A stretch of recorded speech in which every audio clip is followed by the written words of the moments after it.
मेरा नाम प्रियांशु यादव है। मैंने जे एडवांस 2021 में AIR 36 सिक्योर की है। आज डीकेटी के थ्रू मैं आपको अपनी प्रिपरेशन के बारे में बताता हूँ और मैं बताता हूँ कि कोचिंग और सेल्फ स्टडी का इसमें क्या रोल रहा है, और अगर आप कोचिंग नहीं जा सकते हैं तो आप सेल्फ स्टडी के थ्रू कैसे अपनी प्रिपरेशन अच्छे से कर सकते हैं। तो सबसे पहले फिजिक्स से शुरुआत करते हैं। तो फिजिक्स में मैं एलन में एनरोल्ड था, तो मैंने सबसे पहले हर एक टॉपिक वाइज लेक्चर्स लिए।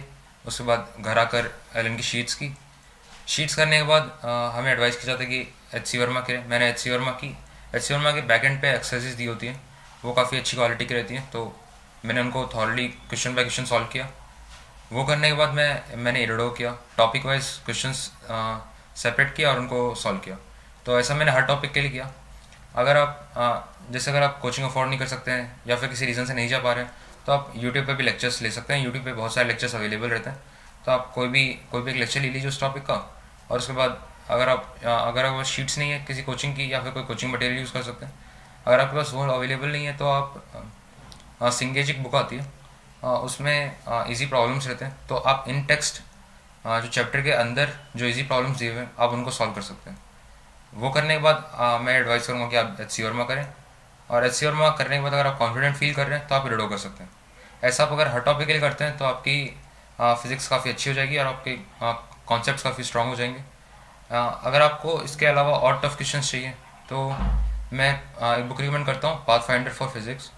उसमें ओलंपियाड लेवल के प्रॉब्लम्स होते हैं, तो अगर आप इरेडो करने के बाद कॉन्फिडेंट फील कर रहे हैं तो आप उनको भी ट्राई कर सकते हैं। उससे आपकी कॉन्सेप्ट और ज़्यादा शार्पन हो जाएंगे और उससे आपको एडवांस में काफ़ी हेल्प मिलेगी। केमिस्ट्री 3 पार्ट्स में डिवाइड होती है, physical chemistry, organic chemistry and inorganic chemistry. तो सबसे पहले फिजिकल केमिस्ट्री की बात करते हैं। तो physical chemistry mostly conceptual based होती है, तो आप टॉपिक पढ़िए और कॉन्सेप्ट समझने की कोशिश कीजिए। उसके बाद आप कुछ प्रॉब्लम्स करेंगे तो आपको कॉन्सेप्ट और क्लैरिफाई हो जाएगा। ऐसा करने से मोस्ट ऑफ द टॉपिक्स आपके इजीली कवर हो जाएंगे। ये कुछ टॉपिक्स होते हैं जिसमें ज़्यादा इन्फॉर्मेशन बेस्ड होते हैं, फॉर एग्जांपल सर्विस केमिस्ट्री। तो उसके लिए आप सिस्टमेटिक रिवीजन करें, हर बार टेस्ट से जस्ट पहले उसको रिवाइज करें। तो ऐसा करने से आपको टेंशन लेने की ज़रूरत नहीं हो, आप इजीली वो मेमोराइज हो जाती चीज़ें। तो ऐसा कर सकते हैं। प्रॉब्लम्स के लिए मैं एक बुक सजेस्ट करता हूँ, advance problems of physical chemistry bye Neeraj Kumar sir. वो बुक काफ़ी उसमें हर तरह के क्वेश्चन है, इजी, मॉडरेट एंड डिफिकल्ट। सबसे पहले आप इजी प्रॉब्लम से स्टार्ट कीजिए। इजी प्रॉब्लम्स उससे आपके कॉन्सेप्ट काफ़ी अच्छे हो जाएंगे। वो काफ़ी अच्छी बुक है। ऑर्गेनिक केमिस्ट्री में मैकेनिज़म्स वगैरह होते हैं, तो आप मैकेनिज़म्स को एक बार सबसे पहले अच्छे समझ लीजिए। एक बार मैकेनिज़्म समझ लेते हैं तो उसके बाद रिएजेंट्स वगैरह आते हैं और कुछ जैसे नॉमेनक्लेचर होता है, तो उसमें आपको रूल्स देखने हैं। तो उन सब के लिए बेस्ट ये रहता है कि आप उनके जितनी ज़्यादा प्रॉब्लम्स करेंगे आपको उतना ज़्यादा यूज़ होगा। जैसे कोई रिएजेंट का कोई पर्टिकुलर यूज़ है तो आप उसको जितनी ज़्यादा प्रॉब्लम्स में यूज़ करेंगे वो आपको अपने आप मेमोराइज होगा। जैसे मैथ्स में करते हैं अपन कि मैथ्स में कोई फॉर्मूला होता है तो उसको जितना ज़्यादा यूज़ करते हैं उतना ज़्यादा आसानी से याद हो जाता है। ऐसे आप ऑर्गेनिक केमिस्ट्री में भी कोई रिएजेंट है या फिर जैसे नॉमेनक्लेचर में आपको रूल याद करना है तो उस रूल को यूज़ करने वाले जितने भी प्रॉब्लम्स आप वो यूज़ कर सकते हैं। कोई रिएजेंट को यूज़ करने वाले जितने भी सीक्वेंस के प्रॉब्लम्स आते हैं, रिएक्शन सीक्वेंसेस के, आप उन्हें जितना ज़्यादा सॉल्व करेंगे उतनी ज़्यादा आसानी से आपको याद हो जाएंगे। तो आप रिएजेंट्स याद करने के लिए ये कर सकते हैं। और जैसे हर टेस्ट से पहले आप एक रिएजेंट्स के शॉर्ट नोट्स बना सकते हैं और उनको देख सकते हैं। मतलब बस आपको एक बार अपने सामने से निकालना होता है उन पेजेस को, तो उससे आपको कॉन्फिडेंस हो जाएगा। ऑर्गेनिक केमिस्ट्री में आपको एक बुक सजेस्ट करता हूँ, organic chemistry by Akshay Chaudhary. वो काफ़ी अच्छी बुक है और उससे काफ़ी रिलेवेंट प्रॉब्लम्स हैं IIT-JEE के लिए, तो आप उसको भी कर सकते हैं। हाँ, बात करते हैं इनऑर्गेनिक केमिस्ट्री की। तो इनऑर्गेनिक केमिस्ट्री में मोस्टली इन्फॉर्मेशन बेस्ड चीज़ें रहती हैं। तो सबसे पहले तो आप कहीं से लेक्चर्स ले लीजिए। लेक्चर्स लेने के बाद आप उसके अपने हाथों से नोट्स बनाइए और उन्हें टेस्ट से पहले आप मॉक टेस्ट दीजिए रेगुलरली, और उन्हें टेस्ट से पहले रिवाइज कर लिया कीजिए। और बेस्ट रहेगा अगर आप हर दिन उसको मतलब थोड़ा सा टाइम अलॉट करते हैं, जैसे आधा घंटा 1 घंटा रिवाइज करने के लिए। इससे आपको कभी ज़रूरत नहीं जैसे अलग से क्रैमिंग करने की ज़रूरत नहीं पड़ेगी और आपको अपने आप मेमोरी में वो अच्छे से सेटल हो जाएगा। तो इससे IUC इजीली टैकल कर सकते हैं और IUC इसलिए आपको फिर काफ़ी आसान लगेगी अगर आप ऐसा करते हैं। तो सिस्टमेटिक रिवीजन करना काफ़ी ज़रूरी है IUC के लिए।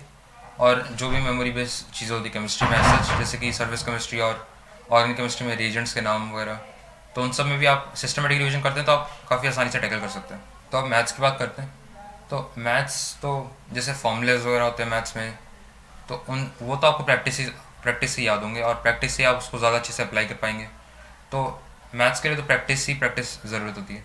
तो उसके लिए आप ये सीक्वेंस कर सकते हैं कि आप पहले लेक्चर्स लीजिए, उसके बाद आसान प्रॉब्लम से शुरू कीजिए। आसान प्रॉब्लम्स के लिए बहुत सारे सोर्स होते हैं, मैं सिंगेज रिकमेंड करता हूँ क्योंकि उसमें आसान प्रॉब्लम्स होते हैं, तो आप सबसे पहले वो कर लीजिए अगर आप सिंगेज में कॉन्फिडेंट है। और दूसरी बुक्स भी आती हैं जैसे कि S L Loni for trigonometry. तो ट्रिग्नोमेट्री के लिए जब आप प्रिपेयर कर रहे हैं तो सबसे पहले उस बुक को कीजिए, उसमें आसान प्रॉब्लम है ट्रिग्नोमेट्री की, और उससे आपकी ट्रिग्नोमेट्री में कॉन्फिडेंस आएगा। उसको अगर आप उसको करते हैं अच्छे से, क्वेश्चन हर एक क्वेश्चन करते हैं उसका, तो आपको ट्रिग्नोमेट्री के सारे फॉर्मूले अच्छे से याद हो जाएंगे। एक बार फॉर्मूले याद हो गए तो उसके बाद फिर आप एडवांस प्रॉब्लम्स पे जा सकते हैं।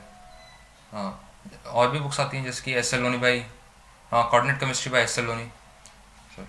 और भी बुक्स आती हैं जैसे coordinate chemistry by S L Loni, आप उस बुक को भी रेफर कीजिए। उसमें भी बेसिक से लेके काफ़ी अच्छे लेवल तक के प्रॉब्लम्स आते हैं कोऑर्डिनेट केमिस्ट्री के अंदर। तो जैसे एलिप्स, पैराबोला, हाइपरबोला और स्ट्रेट लाइन, सर्कल्स, इन सब के लिए वो काफ़ी यूज़फुल है। मैं ये रिकमेंड करूँगा कि मैथ्स में आप जितना ज़्यादा प्रॉब्लम्स करें उतना बेटर है। तो आपको कहीं से भी कोई प्रॉब्लम्स का सोर्स मिलता है, और भी बहुत सारी बुक्स मिल जाएंगी आपको मार्केट में। जैसे सिंगेज के हर टॉपिक वाइज बुक्स आती हैं, आप वो कर लीजिए। उसमें मोस्टली ईजी प्रॉब्लम्स रहते हैं तो आप वो कर सकते हैं। और भी बहुत सारे ऑथर्स की बुक्स आती हैं, तो अगर आप एक बुक अच्छे से कंप्लीट कर लेते हैं तो फिर आप दूसरी बुक पे जा सकते हैं। जितना ज़्यादा प्रैक्टिस करेंगे उतना ज़्यादा बेहतर है। जे एडवांस के पेपर में 11th और 12th क्लास दोनों के टॉपिक से क्वेश्चन आते हैं। 12th का मोस्टली ज़्यादा वेटेज रहता है क्योंकि उसमें ज़्यादा इंपॉर्टेंट टॉपिक्स होते हैं जैसे इलेक्ट्रोडाइनमिक्स वगैरह, कोऑर्डिनेट ज्योमेट्री। लेकिन 11th में कुछ इंपॉर्टेंट टॉपिक्स होते हैं जिसमें जो फाउंडेशन बेस्ड होते हैं, जैसे कि मैकेनिक्स होता है, जो कि जिसके क्वेश्चंस जिसका यूज़ आप कई टॉपिक्स में देख सकते हैं। तो 11th को वो आपकी बेस बनाने के लिए काफ़ी ज़रूरत होती है 11th को अच्छे से करने की। 11th के कई टॉपिक्स फाउंडेशन के लिए ज़रूरी होते हैं जैसे मैकेनिक्स, जिसका यूज़ आप हर टॉपिक में कर सकते हैं। तो अपना बेस स्ट्रॉन्ग करने के लिए आपको 11th के उन टॉपिक्स को अच्छे से करना चाहिए। 11th में आपका मोस्ट फोकस रहना चाहिए अपनी फाउंडेशन को स्ट्रॉन्ग करने का, कॉन्सेप्ट को अच्छे से समझने का आपका मेन फोकस रहना चाहिए। उससे आपको 12th में बहुत मदद मिलेगी। मैंने अपनी जे एडवांस की प्रिपरेशन में सोशल मीडिया का कोई यूज़ नहीं किया। हाँ, मैंने व्हाट्सएप का थोड़ा यूज़ किया था, हाँ, टीचर्स के साथ डाउट्स क्लैरिफाई करने के लिए, और फ्रेंड्स के साथ जैसे क्लासेस वगैरह की इन्फॉर्मेशन शेयर करने के लिए। उससे ज़्यादा मैंने सोशल मीडिया का कोई यूज़ नहीं किया। मैं IIT बॉम्बे में अभी कंप्यूटर साइंस का कोर्स करना चाहता हूँ। Thank you for watching.